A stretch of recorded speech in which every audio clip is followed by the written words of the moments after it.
Hi, this is Dr. Kelle Dennis from Peach Valley Dental, giving you some tips on whitening options.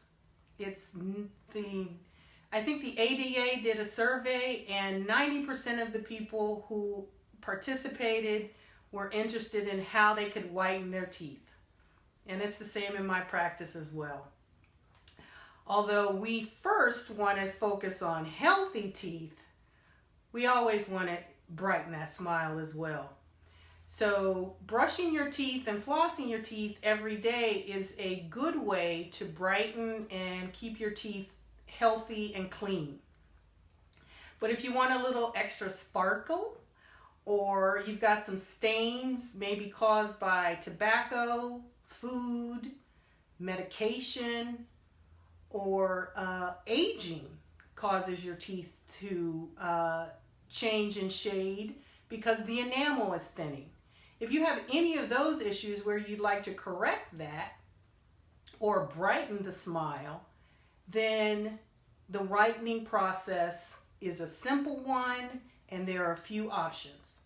The process itself is bleach that has two components in it that act to break down the stains and brighten the enamel.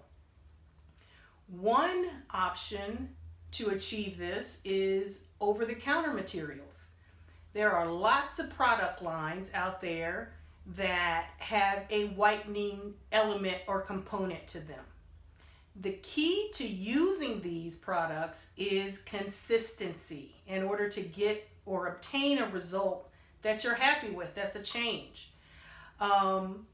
Often patients get to a stage where they've seen some changes or see some brightness in their teeth, and then they stop.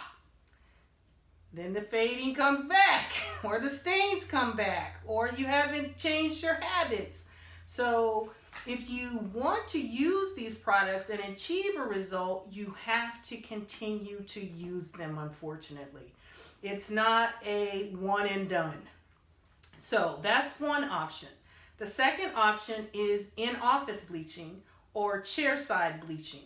It's a higher concentration of the bleach and it's done for a short, focused amount of time. One of the disadvantages to all of the bleaching techniques, and especially this one, is sensitivity that occurs through the tissues and the teeth. The other technique that I want to highlight is the one that we promote here at Peach Valley Dental, is at-home bleaching trays. Custom trays are made to fit your teeth top and bottom, and you're given a kit of syringes with the bleaching gel in them, and you add that gel into the trays and you use it consistently until you've achieved a change in shade or a shade that you're comfortable with. As you achieve that shade with the at-home kit, you can then use it less frequently, but do not stop using it or else the shade will fade again. Again, with all of these techniques, there's the disadvantages of some sensitivity. Mild or moderate, and not everybody experiences it. That's why it's important, if you've not used any kind of bleaching technique, to try the over-the-counter, because they have the least concentration of the bleaching additive and they will tend to be less sensitive to your tissues and your teeth. So that's all I have for you today. Come visit us at Peach Valley Dental. We're at 3040 Briarcliff Road in Atlanta, Georgia. Our phone number is area code 404-254-5196. We look forward to seeing you, and you being a part of our dental family. And don't forget to like or subscribe for more dental tips.